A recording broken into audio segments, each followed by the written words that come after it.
Aquí en Negocios Televisión, en Ponte en Acción, vamos a nuestro momentum de tertulia y hoy con nuestros invitados aquí en plató. Nos acompaña Fernando Romero, gestor en Abaco Capital. Fernando, muy buenos días. Buenos días, Eva.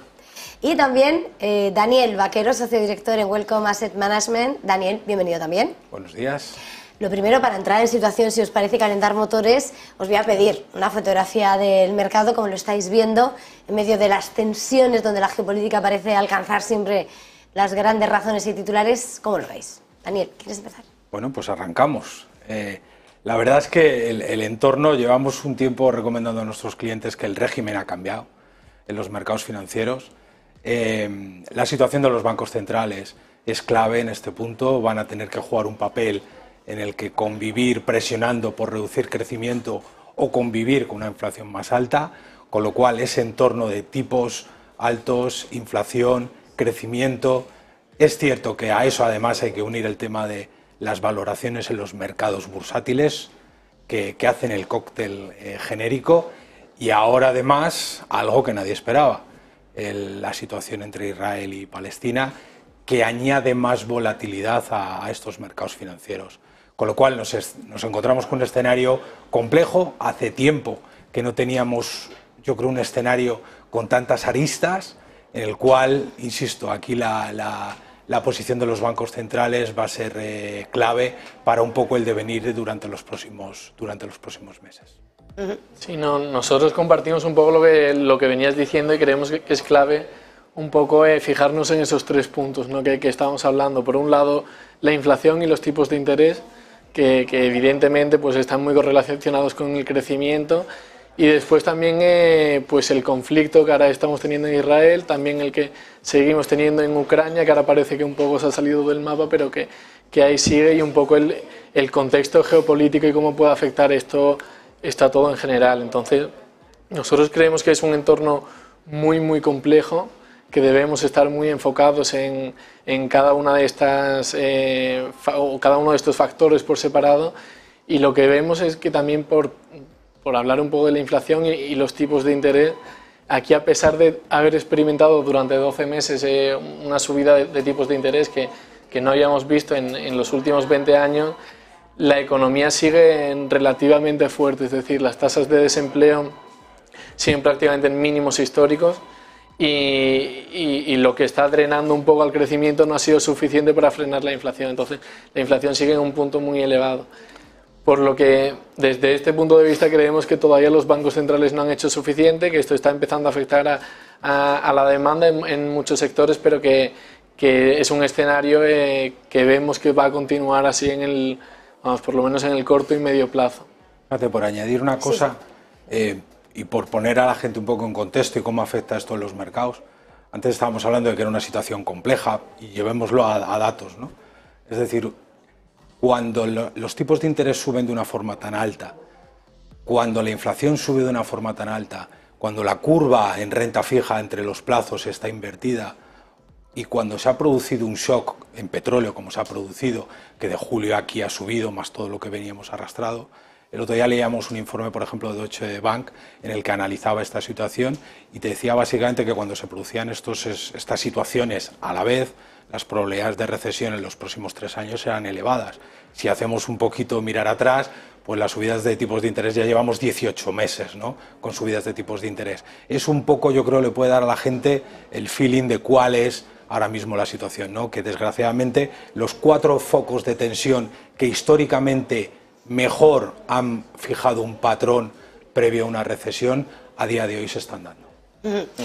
Bueno, habéis introducido muchos temas que hay que ahora desentramar, ¿no?, para adentrarnos en ellos, pero de alguna forma recurrentemente ha sido esa lucha contra la inflación y cómo todavía no se ha hecho suficiente. También poníais sobre la mesa y señalabas también lo que está siendo el comportamiento del petróleo. Hoy es verdad que está retrocediendo. También puede ser que fuera, ponían expertos sobre la mesa, no tiene por qué ser inesperado que haya un nuevo recorte de producción por parte de los productores. No sé hasta qué punto en ese escenario inflacionista de lucha contra la inflación os preocupa esa energía mirando al conflicto, a la geopolítica, mirando al petróleo, mirando a lo que pudiera ser una expansión del conflicto que afecte más a petróleo, a gas. ¿Cómo veis ese riesgo o cómo lo medís? Mira, si queréis empiezo yo. Yo lo que es muy importante recalcar que, como bien decía Eva, es un problema de la oferta. No sabemos un poco si algún país, en caso de escalar el conflicto, se podría pues aumentar las restricciones por parte de la oferta, pero lo que hay que tener muy claro es que no es un problema de desajuste en el mercado entre oferta y demanda. Es decir, hay capacidad de sobra en el mercado para cubrir la demanda actual, y con los precios actuales yo creo que todos están muy contentos. Todas las compañías productoras son muy rentables a estos niveles, y todos los países involucrados en el conflicto pues también son capaces de generar todo lo que necesitan para llevar a cabo las inversiones. Entonces, en el medio y largo plazo no creemos que exista un riesgo de que mucho más elevados precios del petróleo, del crudo o del gas, pero en el corto plazo, como bien dice, sí creemos que es una incertidumbre. Entonces, más que un problema estructural o un riesgo estructural que podamos ver en las carteras, creemos que puede ser algo más en el corto plazo. Está claro que lo que estamos viendo, si al final Hezbollah y Irán pues se involucran mucho más en todo este conflicto, pues ya pasó en el 73, esta vez es muy diferente, sobre todo por la situación de Estados Unidos, que ya es el mayor productor del mundo, pero sí que creemos que a lo mejor las tensiones podrían aumentar. En cualquier caso, cualquier reacción en el precio del petróleo no creemos que pueda tener mayor alcance en el medio y largo plazo. No es... Bueno, quizás el problema es el que tú apuntas, ¿no? Que los productores están contentos. El que no está contento es la parte de la demanda y los consumidores, ¿no? Quizás ahí es donde está. Desajustes hay, claro que hay.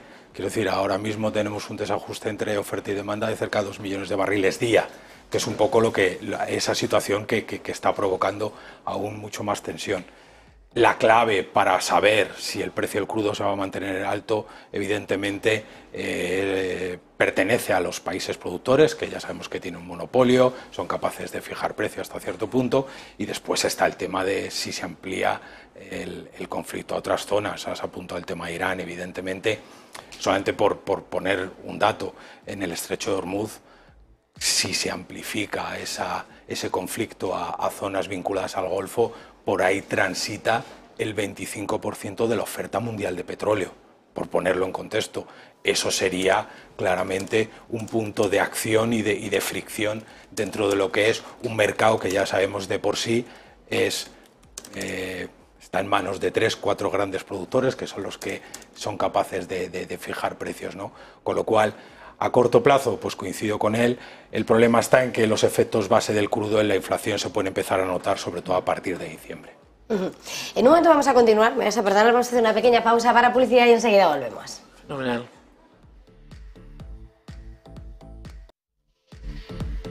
Pues seguimos en Business, en Negocios Televisión, este tiempo de Ponte en Acción y en nuestro momentum de tertulia con Daniel Vaquero, socio director en Welcome Asset Management, y Fernando Romero, gestor en Abaco Capital. Estábamos hablando fuera de micro sobre a dónde íbamos y lo que ponía sobre la mesa es cómo esa lucha contra la inflación le queda recorrido, como que los bancos centrales todavía tienen deberes y prontito vamos a escuchar a Lagarde el jueves, sin ir más lejos, madre mía. ¿Qué esperáis de cara a este jueves? ¿Quién empieza? Venga. Empiezo yo, así que de cara al jueves, nosotros es lo que comentaba un poco antes, es decir, es verdad que la subida de tipos de interés ha sido muy fuerte, pero aún la inflación, a pesar de empezar a estar retrocediendo, sigue en niveles muy elevados, es decir, sigue muy alejada del 2%. Eso por el lado de la inflación, y después por la parte del crecimiento. Lo que vemos es que el desempleo sigue prácticamente en mínimos históricos, a pesar de todo lo que escuchamos de problemas en demanda, que empieza a haber problemas en volúmenes. En algunos sectores la realidad es que el desempleo continúa en mínimos. Entonces, lo que creemos es que no hay ningún motivo por el cual deberían de parar este endurecimiento de las condiciones crediticias. No sabemos si les quedará un poco de subida desde el nivel tan elevado que ya estamos, o si se van a parar como ha hecho la Reserva Federal aquí. Lo que sí que creemos es que estos niveles ya empiezan a ser restrictivos, no hay ningún argumento sólido para que, como mucha gente esperaba, se empiecen a bajar los tipos, es decir, creemos que que se pueden quedar aquí o incluso un pelín por encima durante varios meses o trimestres incluso. Entonces lo que sí que descartaríamos es una bajada de tipos, no lo vemos ahora mismo. Bueno, no coincidimos en ese aspecto. No hay argumentos para que en esta reunión del BCE el jueves haya ningún tipo de movimiento. Yo creo que la curva, los mercados financieros le están haciendo también parte del trabajo a los bancos centrales, manteniendo esa tensión, con lo cual todo lo que sea que la curva se tensione, pues ayuda a que los banqueros centrales no tengan que tomar y poner más presión encima de la mesa. Recordemos que para esta reunión no ha habido grandes cambios ni a nivel de inflación ni a nivel macro desde la última, que fue en septiembre, con lo cual pues la gran foto más o menos se mantiene. Recordemos también que en esta reunión no hay perspectivas, no tienen que actualizar el cuadro macro que tocará en diciembre, con lo cual también le quita un poco más de gancho a la reunión. Es cierto que la clave va a estar, si ya descontamos que no va a haber movimientos, en lo que llaman el forward guidance y la dialéctica, ¿no? Que al final no deja de ser cómo intentan también con la palabra relajar un poco los mercados. Es posible que se hable algo del PEP, que es el programa que se generó específicamente para la pandemia. Lo digo porque poco a poco, a medida que, como bien comentaba mi compañero, se han ido tensionando los mercados y las condiciones financieras, actualmente ese programa lo único que está haciendo es ya solamente reinvertir, con lo cual cabe la posibilidad que si habla de algo, pues empiece a lanzar un poco ese globo sonda de, oye, pues poco a poco iremos dejando ya de reinvertir, ¿no? Porque poco a poco también los banqueros centrales tienen que ir retirando los estímulos, ¿no? Ya no solamente una cuestión de tipos de interés, sino también lo que se llama el QT, ¿no? Cómo han ido poco a poco inyectando aún más liquidez en el sistema. Esto creemos que es súper interesante porque no solamente es el incremento de subidas de tipos de interés, sino que es el cambio desde unos años en el cual, pues bien con el PEP, también había otro que es el Asset Purchase Program, es decir, de forma recurrente los bancos centrales han estado comprando activos y metiendo liquidez en el sistema y ahora esto ha cambiado radicalmente. ¿Qué ocurre? Que también seguimos con grandes déficits que hay que financiarlos. Entonces, por un lado, por la parte de la oferta, vamos a ver cómo los gobiernos van a tener que seguir emitiendo deuda y un gran comprador que ha habido durante todos estos años se ha quitado del medio, que ha sido los bancos centrales. Y de hecho, no solamente se han quitado, sino que incluso empiezan a retirar liquidez. ¿Qué implicaciones tiene esto? Las implicaciones que vemos en esto es que al haber mayor oferta, la misma oferta y mucha menor demanda, probablemente las yield, sobre todo de los bonos un poco a más largo plazo, se están expandiendo, que era un poco lo que comentábamos del bono a 10 años americano, que hoy ya tocaba el 5%, y el alemán, si no me equivoco, creo que también estaba por encima del 3%. Son niveles que llevábamos casi 12 años o 13 años en Europa sin ver. La verdad es que ahora que estabas comentando esto, se me estaba ocurriendo una cosa y es que añade un poco a la complejidad del entorno, ¿no? Y es que históricamente, tú antes lo has comentado, los grandes compradores de bonos son los bancos centrales, pero después ha habido otros dos países que históricamente han sido compradores naturales de deuda, ¿no? Que han sido Japón y China. Y creo que a ninguno de los dos se les espera en las próximas emisiones, por diferentes motivos, ¿no? Pero es cierto que los compradores, digamos, clásicos de la deuda, bancos centrales y dos grandes potencias como Japón y China no están ahora mismo en situaciones por diferentes motivos como para afrontar, ¿no? Y en un momento en el que, como tú apuntabas, los déficits suben, ¿no? Con lo cual es cierto que eso yo creo mete un poco más de presión a esa caldera en la cual dices, oye, pues para seguir manteniendo déficit, porque al final los déficits se mantienen siempre y cuando hay alguien que los compre, ¿no? Que compre esa deuda. Y en este entorno yo creo que va a resultar un poco más complejo acceder a eso, ¿no? Otro punto de presión para que los tramos de la curva suban. Y recordemos una cosa, los bancos centrales controlan la parte corta de la curva, los mercados financieros controlan la larga, ¿no? Entonces, los mercados financieros en este caso pueden meter un poco más de presión y exigir algo más en un entorno de incertidumbre. De lo que habéis dicho se desprenden también muchas referencias. Por una parte hemos visto como China ha sido vendedor neto de deuda americana en agosto, que sigue siendo uno de sus principales compradores, y decías a ver si esa deuda a largo plazo la marcan los mercados. Y precisamente viendo eso decía, ¿no? La apuesta sobre lo que iba a decir Powell la semana pasada es a ver qué dice si realmente los rendimientos son lo suficientes como para esquivar que la Fed vuelva a mover ficha, ¿no? Veíamos como casi subía al 5% ese tresoría de 10 años, hoy sigue subiendo, hoy sí ha superado ese 5%, y su mensaje era tal vez haya que desacelerar el mercado laboral, lo que ponía sobre la mesa hace un momento, y desacelerar ese crecimiento para conseguir, ¿no?, todos esos objetivos. No sé hasta qué ese punto, ese discurso, esas rentabilidades que subía y bajaba con volatilidad Powell y que ahora vuelven a repuntar esos rendimientos, ¿cómo interpretáis esa presión sobre la deuda, sobre los movimientos que podemos esperar? Así como comentaba Daniel, es muy interesante porque has pasado de tener unos compradores casi forzosos, que eran los bancos centrales y tanto China como Japón, y ahora tienes que encontrar nuevos compradores, y al fin y al cabo esto solamente se puede solucionar con precios, es decir, el mercado privado o los grandes inversores van a tener que absorber una oferta que está llegando al mercado, y estos compradores son más exigentes. Con más exigentes lo que quiero decir es que van a exigir una rentabilidad mayor, no queda otra.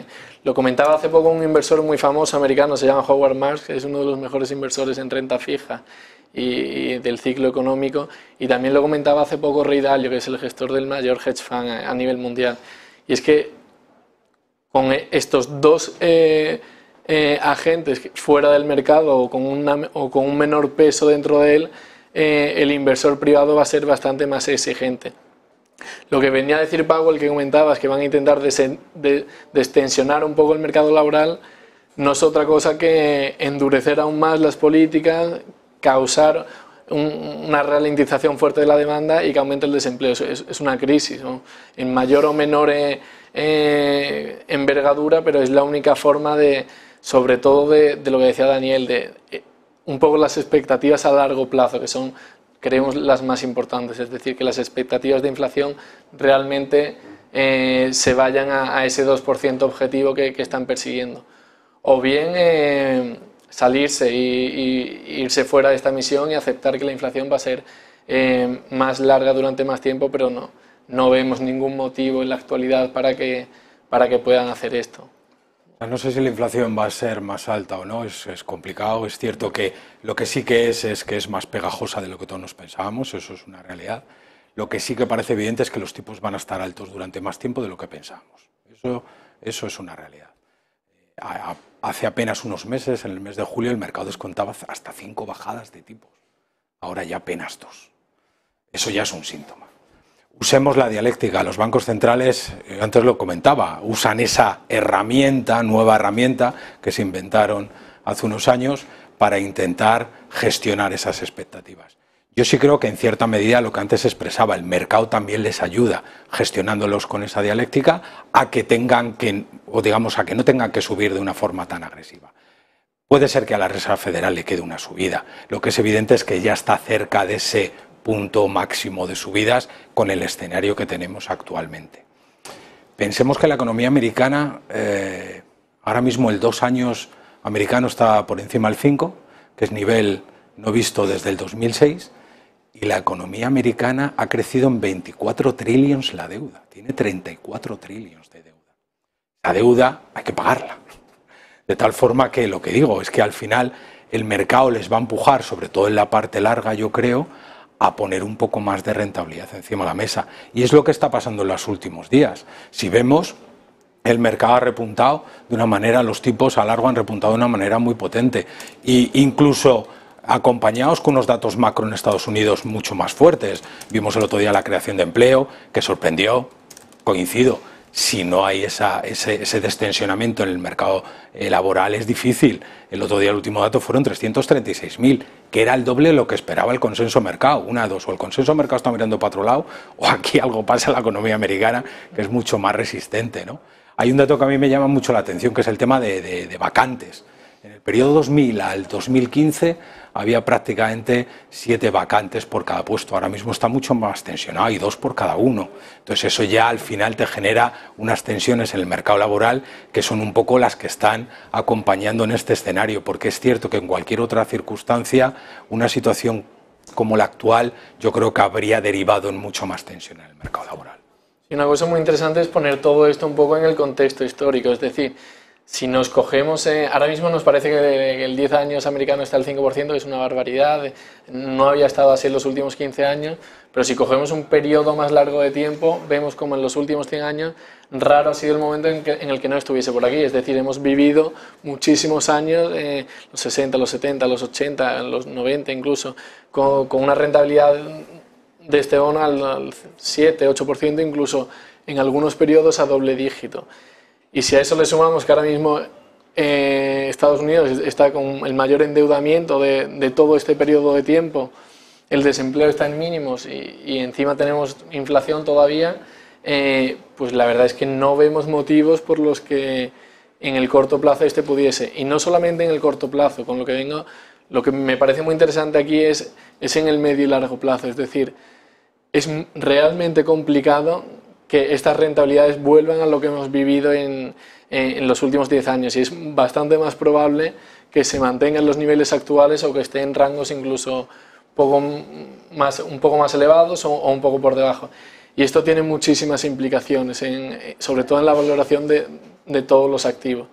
Hasta ahora, estos 2 años, estamos viendo cómo los inversores en renta fija han sufrido muchísimo, es decir, era un activo que se consideraba seguro y que muchísimos inversores conservadores han tenido fuertes pérdidas, pero lo que creemos que todavía no se ha visto es un poco la segunda derivada de todo esto, es que al ser un poco como el considerado activo libre de riesgo, el aumento de la rentabilidad en esto exige al resto de activos dar una mayor rentabilidad ajustando un poco el riesgo extra que estás asumiendo cuando inviertes en esto.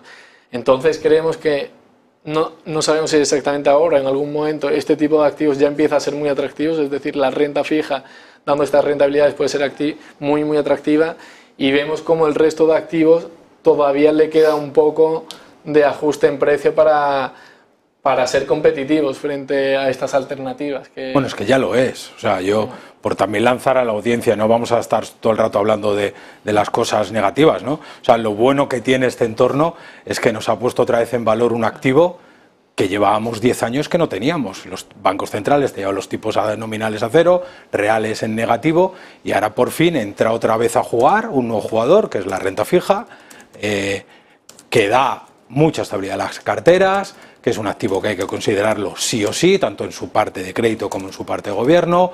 Hay que tener especial cuidado con la parte de la duración. Nosotros creemos que todavía debemos de estar en ese momento de inversión de la curva todavía con duraciones cortas, no más allá de los 3 años, pero que te da una solidez a las carteras y un carry que hacía mucho tiempo que no teníamos. Y eso es lo que hay que aprovechar, y eso es lo que los inversores están claramente girando el foco, ya no solamente porque los activos de riesgo empiecen a remunerar, sino porque ya incluso en la parte larga te evitas los riesgos de reinversión, porque en la parte corta tienes ese riesgo de reinversión, a un año sabes cuánto, dentro de un año no sabes a qué tipo vas a reinvertir, ¿no? Con lo cual yo creo que, como todo en la vida, pues tiene las dos caras, y esta situación de tipos al alza de una manera tan brusca nos ha devuelto la renta fija a las carteras, que yo creo es una gran noticia tanto para los ahorradores como para los inversores. Pues se me va a escapar el tiempo, ya habéis puesto esa mirada en esa renta fija. Daniel Vaquero, socio director en Wellcome Asset Management, Fernando Romero, gestor en Abaco Capital. Un verdadero placer, gracias. Muchísimas gracias.